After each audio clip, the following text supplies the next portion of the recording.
வீட்டில் இந்த பொருட்களை யாருக்கும் கொடுக்காதீங்க. இல்லைன்னா வீட்டோட சந்தோஷமே மெதுவாக குறைய ஆரம்பிச்சிடும். வணக்கம் நண்பர்களே. நம்ம வீட்டில் தினமும் சாதாரணமாக நடக்கிற சில விஷயங்களே சில நேரம் நம்ம வாழ்க்கையில் பெரிய தாக்கத்தை ஏற்படுத்தும்னு பெரியவங்க சொல்லுவாங்க. குறிப்பாக சமையலறை, அதாவது கிச்சன். இது சும்மா சாப்பாடு சமைக்கிற இடம் மட்டும் கிடையாது. வீட்டோட மகாலட்சுமி வாசம் செய்கிற இடம், அன்னபூரணி தங்குற இடம், குடும்பத்தோட ஆரோக்கியம், சந்தோஷம், பணவரவு எல்லாமே இந்த கிச்சனோட சம்மந்தப்பட்டிருக்கு.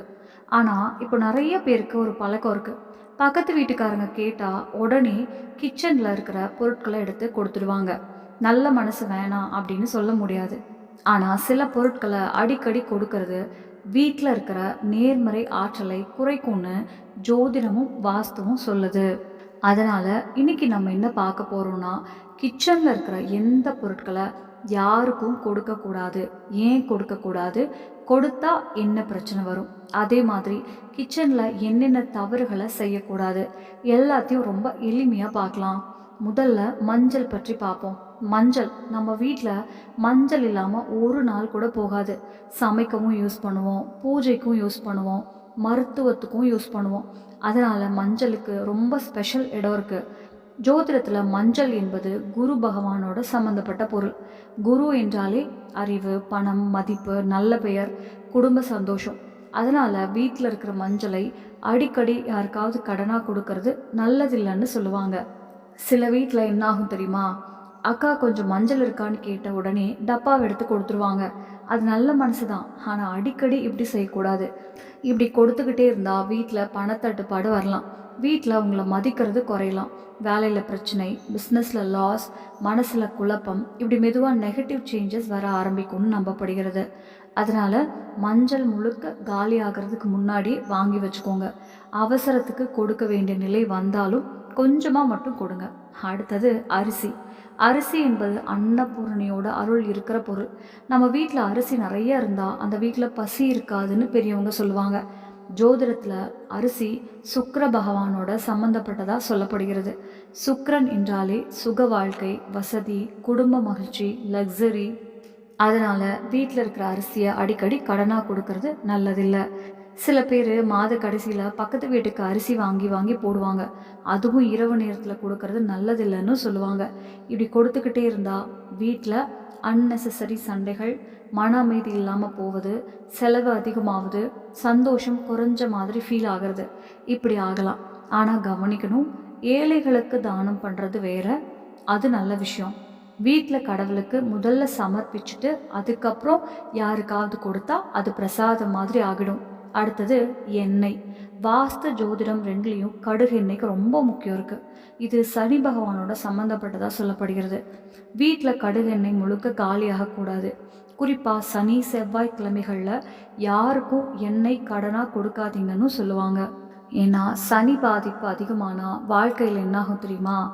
எதுவும் சரியாக நடக்காது, நடக்கிற வேலை தடைப்படும், காரணமே இல்லாமல் டென்ஷன் வரும், மனசு ஹெவியாக இருக்கும், சின்ன விஷயத்துக்கே பெரிய பிரச்சனை உருவாகும். அதனால் வீட்டில் எப்பவும் கொஞ்சமாவது எண்ணெய் இருக்கணும். அடுத்தது உப்பு. நம்ம வீட்டில் அதிகமாக கடனாக போகிற பொருள் என்னன்னு கேட்டால் கண்டிப்பாக உப்பு தான். அக்கா கொஞ்சம் உப்பு இருக்கான்னு தினமும் ஏதாவது வீட்டில் கேட்பாங்க. ஆனால் ஜோதிடத்தில் உப்புக்கு ராகு சம்பந்தம் இருக்குன்னு சொல்லப்படுகிறது. அதனால் வீட்டில் யூஸ் பண்ணிக்கிட்டு இருக்கிற உப்பை யாருக்கும் கடனாக கொடுக்கக்கூடாதுன்னு சொல்லுவாங்க. ஒரு எக்ஸ்ட்ரா பேக்கெட் இருந்தால் கொடுக்கலாம், ஆனால் கிச்சனில் யூஸ் பண்ணுற மெயின் உப்பை எடுத்து கொடுக்காதீங்க. இல்லைனா வீட்டில் நெகட்டிவ் எனர்ஜி அதிகமாகுது, மனசு குழப்பமாவது, அன்னெசசரி கோபம், தவறான முடிவுகள், குடும்பத்தில் அமைதி இல்லாமல் போகுது, இப்படி ஆகும்னு நம்பப்படுகிறது. தோசைக்கல், தவா, சப்பாத்தி தேய்க்கிற கட்டை, தோசை எடுக்கிற இரும்பு பிடி, தோசை செய்கிற பொருட்கள், தோசைக்கல், தவா, சப்பாத்தி தேய்க்கிற கட்டை, இதெல்லாம் கிச்சனோட செழிப்பை காட்டுற பொருட்கள். இதெல்லாம் அடிக்கடி யாருக்காவது கொடுக்கக்கூடாதுன்னு சொல்லுவாங்க. ஏன்னா அன்னபூரணி அருள் குறையும் என்று நம்பப்படுகிறது. சில வீட்டில் என்னாகும் தெரியுமா? அக்கா அவங்க தவா கொஞ்சம் கொடுங்கன்னு எடுத்துக்கிட்டு போய் வாரக்கணக்காக திருப்பி தர மாட்டாங்க.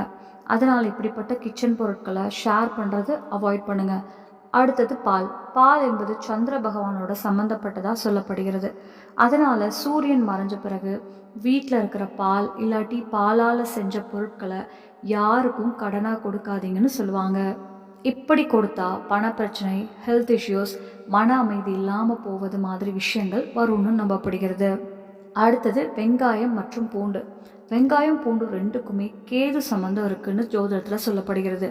அதனால் சூரிய அஸ்தமனத்துக்கு பிறகு வெங்காயம் பூண்டும் யார்கிட்ட இருந்தும் வாங்காதீங்க, யாருக்கும் கொடுக்காதீங்கன்னு பெரியவங்க சொல்லுவாங்க.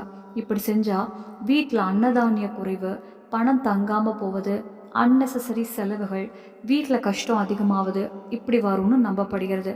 அடுத்தது தூய்மை. இப்போது கிச்சனில் செய்யக்கூடாத சில தவறுகள் பற்றி பார்ப்போம். முதல்ல உடைந்த பாத்திரங்கள். நிறைய பேர் உடைந்த பிளேட்டு, கிராக்கான கிண்ணம், ஹேண்டில் உடைந்த வெசல் இதெல்லாம் கிச்சன்லேயே வச்சுருப்பாங்க. ஆனால் வாஸ்துப்படி இது ரொம்ப தவறு.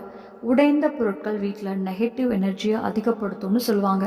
அதனால் யூஸ் ஆகாத புரோக்கன் பொருட்களை உடனே வெளியெடுத்துருங்க. கிச்சனில் மிரர் வைக்கக்கூடாதுன்னு வாஸ்து சொல்லுதுங்க. ஏன்னா கிச்சன் என்பது அக்னிஸ்தானம். அதில் ஸ்டவ் ரிஃப்ளெக்ஷன் மிரரில் தெரிகிறது நல்லதில்லைன்னு நம்பப்படுகிறது. அது ஹெல்த் ப்ராப்ளம்ஸ் கூட தரலான்னு சொல்லுவாங்க. கிச்சனில் மருந்தும் வைக்காதீங்க.